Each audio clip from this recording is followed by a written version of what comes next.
I'm Anna, and here's the straight scoop about how it all started. I met Jack back in high school. He was the kind of guy everyone noticed. Captain of the football team, always surrounded by a crowd, and there I was, always buried in my textbooks, aiming for straight A's. We were worlds apart, yet somehow, he noticed me. It was during one of those rare afternoons when I was actually outside, on the bleachers, trying to understand physics while half watching a practice game. He came over, sweaty and grinning, and plopped down next to me. "Hey, genius, help me out here. If I throw a football in a perfect parabola, will it impress you enough to come to the spring dance with me?" He joked, or at least I thought he was joking. I remember looking at him, the sun forming a halo around his messy hair, and laughing despite myself. "Impress me with your grades, not your throws, and we'll talk." From then on, Jack made it his mission to impress me, and impress me he did. He started showing up with his homework done, asking for study tips instead of flirting. Well, there was still flirting, but less obvious, you know? By the time the dance rolled around, I said yes, more out of curiosity than anything. We dated through the rest of high school. It wasn't always smooth, but we stuck it out, went to the same college. I majored in education, and he struggled to find his path, bouncing from one major to another. I was buried in books, and he was, as usual, the life of every party. Somehow, we made it work. He'd drag me out to parties, and I'd make him hit the books. We balanced each other out, or so I thought. After college, Jack proposed at our graduation party. It was loud, messy, totally him. He didn't get down on one knee, nothing that cliché. He just leaned over during the loud cheers, his breath smelling of beer, and yelled over the noise, "Marry me, Anna. I'm serious." It was so Jack, so spontaneous. I laughed, the sound lost in the chaos, and shouted back, "Yes, why the hell not?" We got married in a small ceremony. Only family and a few close friends. Jack looked serious for once, his eyes telling me this was the real deal.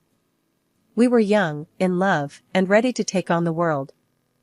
A year later, Emily came into our lives, turning our world upside down in the best way possible. She was a tiny bundle of energy, always giggling, with Jack's eyes and my stubborn chin. Life became a series of nappies, baby giggles, and trying to catch a good night's sleep. Jack took a part-time job to be around more, while I dove back into teaching as soon as maternity leave was over. I loved teaching, loved my kids at school, but it meant long hours, extra tutoring after classes to make ends meet. Our life was a mad dash from morning till night. Every morning was like clockwork. I'd be up before the crack of dawn, scrambling eggs and flipping pancakes, while the coffee brewed loud and strong. Then I'd drop Emily off at the nanny's, who was practically a second mom to her by now, and then it was off to work for me. Teaching wasn't just a 9-to-5 job for me. There were extra classes, after-school tutoring, and endless grading. I did it all to scrape together enough to chip away at our house loan and stash something away for retirement. Jack worked part-time, which helped, but it wasn't enough to ease up on the hours I needed to put in. When I'd finally get home, the house would be a mess, dinner half-made, and Jack looking like he'd wrestled a tornado. "You're late again." He'd start in as soon as I stepped through the door, his voice tight with frustration. "I'm pulling double shifts at school, Jack. You know this," I'd reply, trying to keep the tiredness from seeping into my voice. "And I'm here cleaning and cooking and looking after Emily. You think that's easy?" He'd argue back, his face a mix of anger and exhaustion. I understood where he was coming from, I really did. But it wasn't like I had a choice. "Look, I'm doing the best I can here. We've got bills to pay, and Emily's not getting any cheaper with all her school stuff." Jack's face would soften a bit at that. "I know, Anna, it's just, I get tired too, you know? And when you're late, it throws everything off." That would usually end the argument, at least for the night. We'd sit down to whatever he'd managed to put together, usually something with pasta, his go-to meal.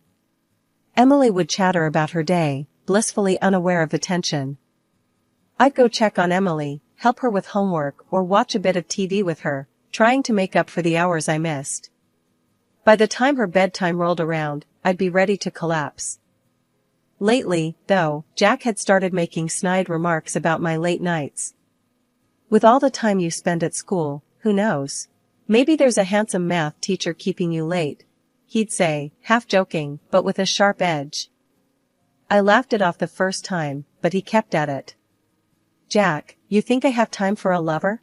I barely have time to pee during the day. I retorted once, trying to lighten the mood.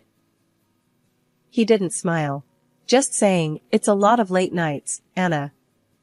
I know, and I'm sorry. But there's no one else, Jack. Just stacks of papers and a bunch of kids who can't figure out fractions.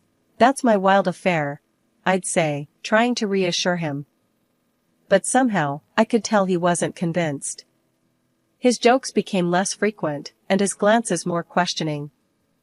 As Emily hit her teens, the simple, structured days began to crumble. It started with her locking herself in her room right after school, emerging only for meals. One evening, I knocked on her door, balancing a tray with a sandwich and juice. Dinner's ready. Don't eat in here, come join us, I called through the door. The answer was a muffled, not hungry. The lock clicked, a small but clear barrier she put up daily. Jack was already at the table, flipping through some bills, his brow furrowed. When I set his plate down, he barely glanced up. She eating in her room again? He asked, not really asking. Yeah, she says she's not hungry, I replied, sinking into my chair with a sigh. Jack shook his head, pushing his plate away slightly. We can't keep letting her do this, Anna. She needs to be part of the family, not holed up like a hermit. The weeks rolled on, each one straining the seams of our family fabric a bit more. Jack's comments about my late nights grew sharper, his patience thinner. Another meeting today? He'd ask as I grabbed my keys in the morning. Yeah, parent-teacher conferences. You know how it is, I'd answer, trying to keep my voice light. Do I? Seems like your meetings could be a cover for just about anything, he'd reply, the suspicion barely veiled. Really, Jack? We're going to do this now? I'd snap back, frustration boiling over. There's nothing going on. I'm just working, for us, for Emily. He'd hold up his hands, a gesture of surrender, but his eyes were cold. Just saying, it's a lot of nights out. Makes a guy wonder. It was a jab, and it stung more each time. Our conversations became a series of accusations and defenses, a far cry from the teamwork we used to pride ourselves on. One particularly rough evening, Emily stayed at the table with us. Jack was off again on my supposed secrets, and I was too tired to fight. Jack, please, not in front of Emily, I hissed, my voice low but fierce. Emily, her eyes wide and watchful, finally spoke up. Why can't you both just stop? Her voice broke, a mix of anger and despair. Stop fighting all the time. Her outburst shocked us into silence.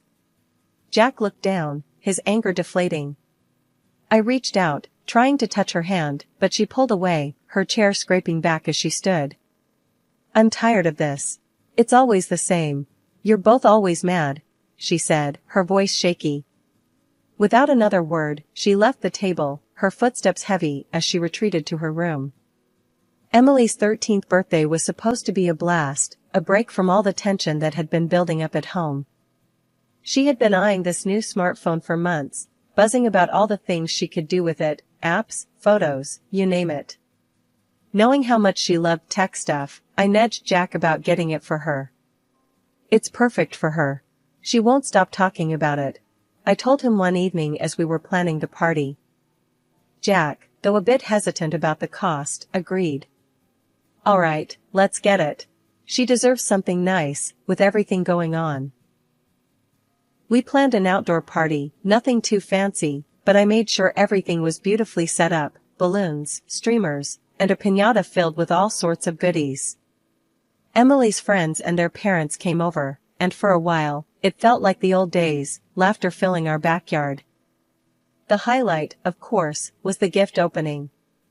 Emily tore through the wrapping paper, her face lighting up when she saw the smartphone. "Oh my gosh, thank you, thank you." She was practically bouncing with joy, showing it off to her friends. But the happiness didn't last long. About half an hour later, she came up to me, her face stormy. "I don't want this," she said abruptly, pushing the phone into my hands. I was confused. "What? Em, you've wanted this for months. What's wrong?" Before I could get another word in, she grabbed the phone back and threw it against the wall. The screen shattered with a sickening crack, and the room went silent. Everyone was staring, and I felt my face heat up with embarrassment. "Emily, what on earth are you doing?" I snapped, my voice louder than I intended. "Your father spent a lot of money on that. It was expensive, and you begged for it." She didn't respond, just glared at me with tears brimming in her eyes, then turned and stormed off to her room, slamming the door behind her. The party broke up awkwardly after that. I apologized to the guests, trying to smooth things over, but the festive mood was ruined. "I'm so sorry about all this," I told them, my voice shaking a bit. "I don't know what got into her." When the last guest left, I tried talking to Emily, knocking softly on her locked door. "Honey, please, can we talk about what happened? I don't understand why you did that." There was no answer, just the heavy silence that had fallen over the house. Jack put a hand on my shoulder. "Let her cool down. We'll sort it out later." The morning after Emily's outburst, the house was eerily quiet. Jack left early for work, a tense goodbye hanging between us. I needed to understand what happened, so I waited for Emily to come down for breakfast. "Em, can we talk about yesterday?" I asked gently as she picked at her toast. She sighed, setting down her knife. "Mom, I found something on the phone right after I turned it on. There was a spy app installed." My stomach turned. "A spy app? How did you find that?" Emily rolled her eyes, a flash of her old self. "Mom, I know my way around tech, remember?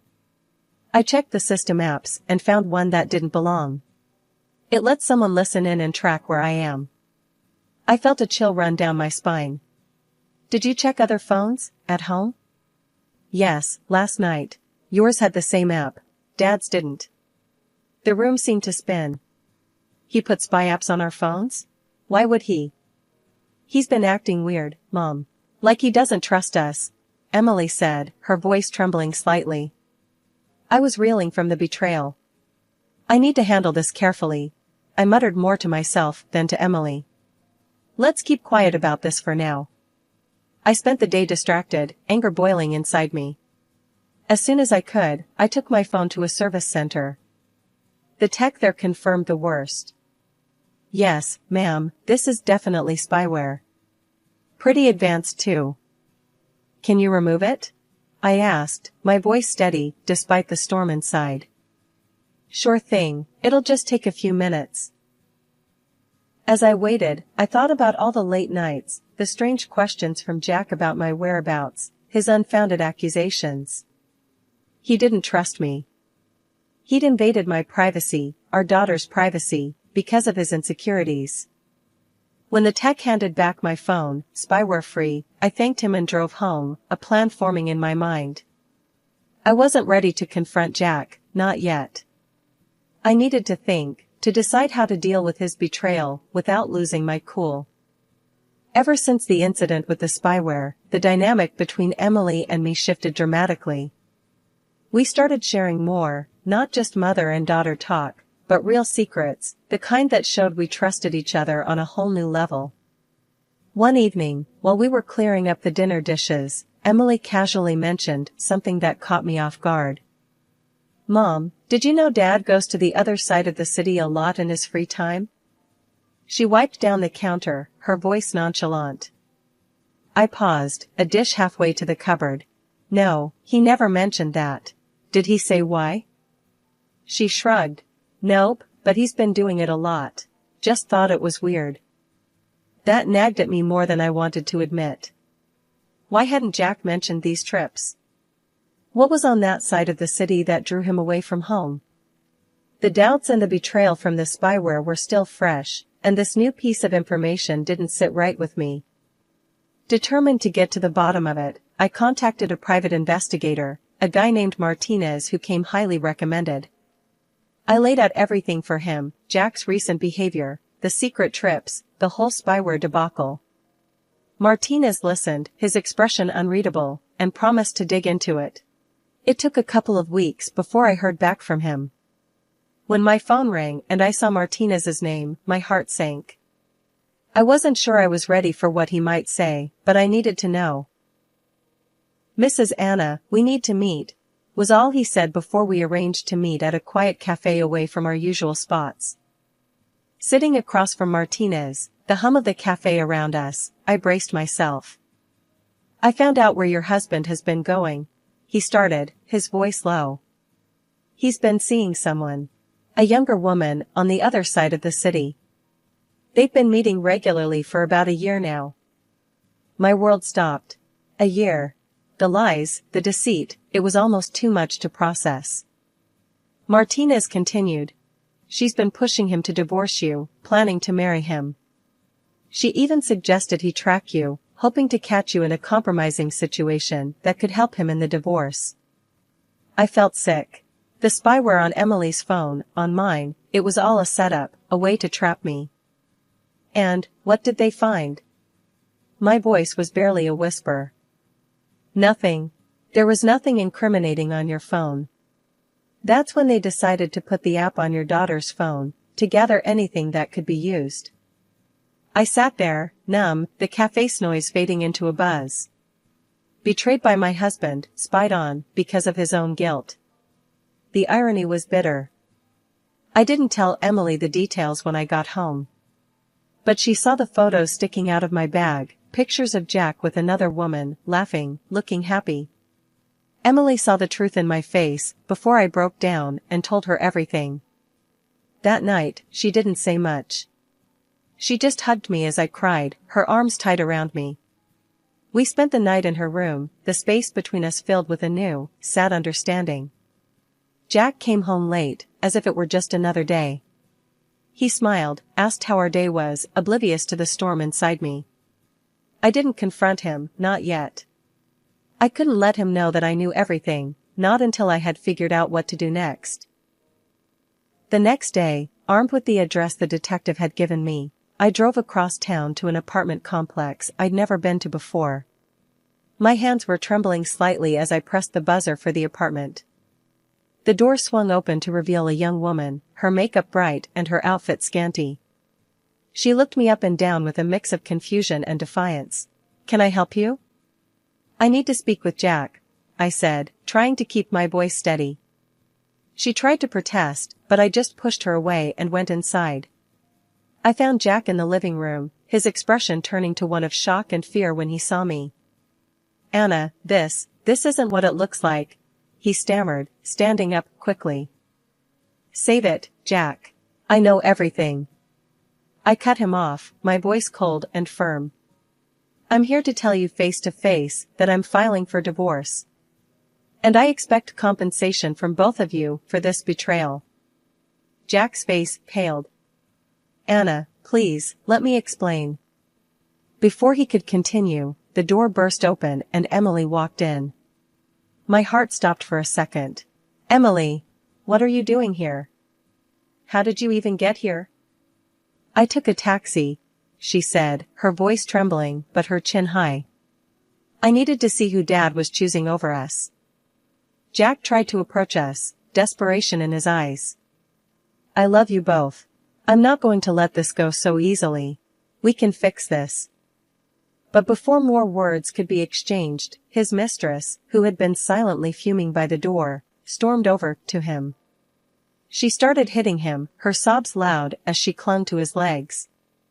"You promised you wouldn't leave me," she screamed. The scene was chaotic and pathetic. I looked at Jack, caught in the grasp of a woman he had risked his family for, and felt nothing but disgust. I grabbed Emily's hand. "Let's go home," I said quietly. As we left, Jack's pleas echoed down the stairwell, mixing with the cries of his mistress. But they were just background noise, a sad, desperate soundtrack to the end of our family as we had known it. After the confrontation, the air at home felt different, like a storm had passed, leaving quiet calm in its wake. Emily and I spent the next few days in a kind of unspoken agreement, taking care of each other without bringing up the mess with Jack again. But we both knew we had to figure out our next steps. One evening, I was sorting through some bills when Emily sat down across from me, her expression serious. "Mom, what are we going to do now?" I set the papers aside, knowing this conversation was more important. "Well, we need to take care of the divorce proceedings first. I've already talked to a lawyer." Emily nodded, biting her lip. "And us? Where do we go from here?" I reached across the table, taking her hands in mine. "We start fresh, Em. Just you and me. We'll be okay. We're stronger than we think." The next weeks were a whirlwind. Meeting with lawyers, signing papers, and dealing with the endless back and forth of legal requirements.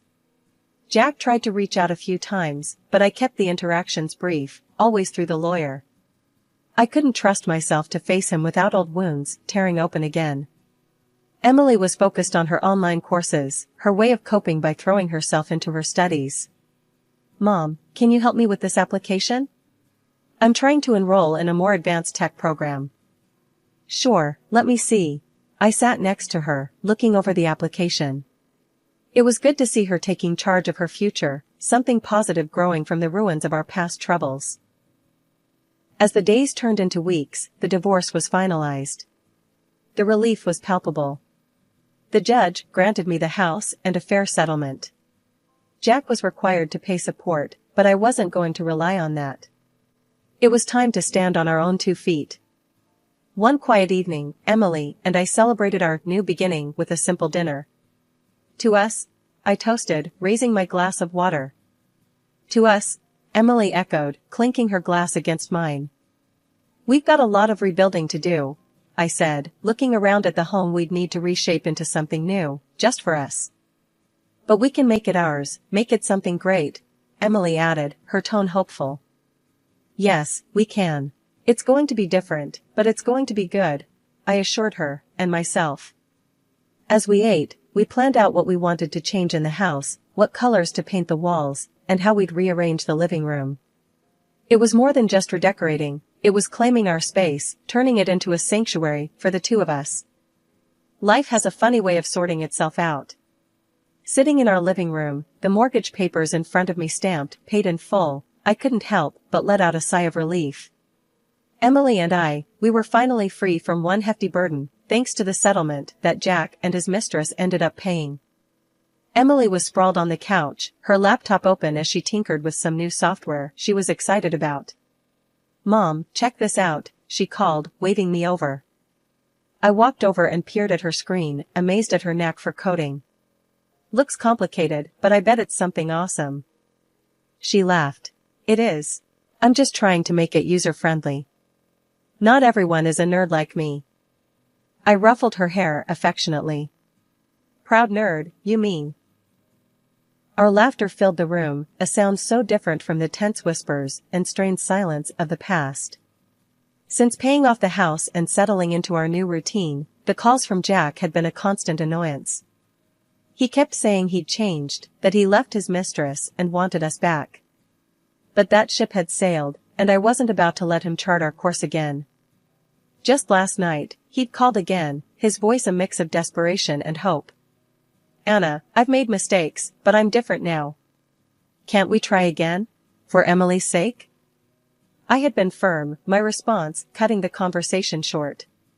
"Jack, it's too late for maybes and what-ifs. Emily and I are moving on. This is our final goodbye." After hanging up, I changed my number. No more calls, no more empty promises. Emily knew about it and supported the decision. "Was that Dad again?" she had asked, her tone wary. "Yeah, but it's handled. New beginnings, remember?" I replied, trying to keep the mood light. She nodded, coming over to give me a hug. I'm glad it's just us now. We're better off, Mom. And she was right. We were better off, financially and emotionally. I enrolled in a few online courses to enhance my teaching credentials, and Emily was diving deeper into her tech projects. We were not just surviving, we were thriving. Sometimes, late at night, I'd sit on the porch, sipping tea, and reflect on everything that had happened.